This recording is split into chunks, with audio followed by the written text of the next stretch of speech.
আসসালামু আলাইকুম my dear sweet student.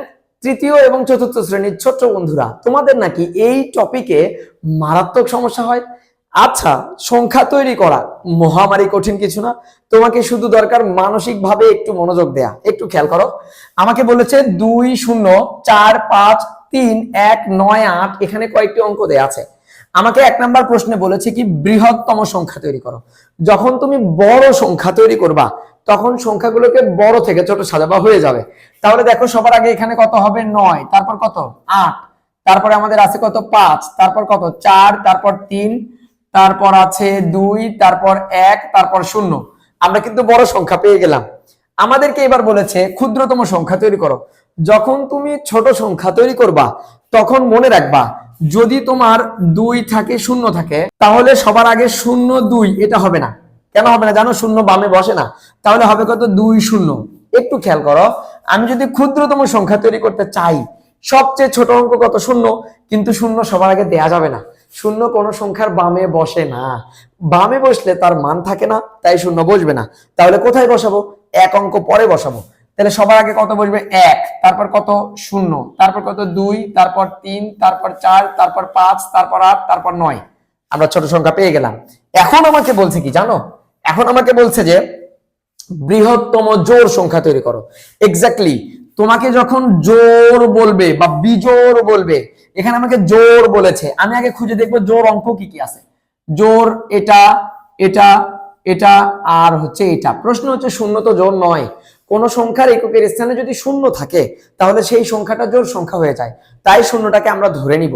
তাহলে এখানে বৃহত্তম জোড় বলেছে, আমরা বৃহত্তম জোড় বললে এই কয়টার মধ্যে সবচেয়ে ছোট জোড়কে শেষে রাখবো। ছোট জোড় কত?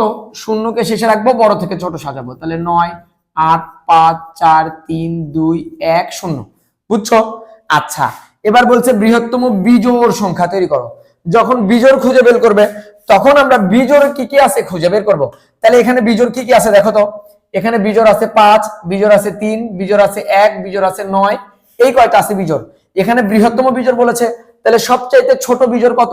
1, 1কে আমি শেষে রাখবো। তাহলে আমি 1কে শেষে রাখলাম। এখন আমি বড় থেকে ছোট সাজাবো।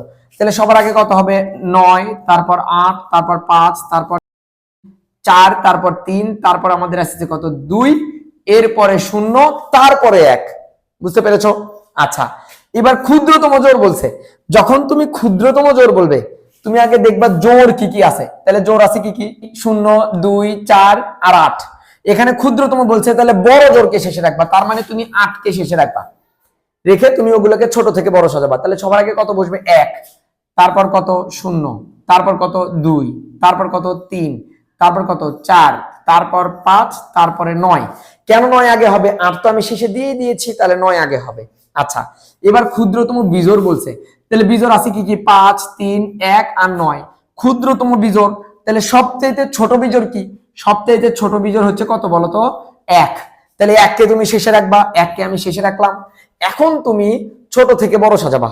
ছোট থেকে বড় সাজাতে গেলে সবার আগে আসবে কত? 2, তারপর 0। কেন 2 আসবে?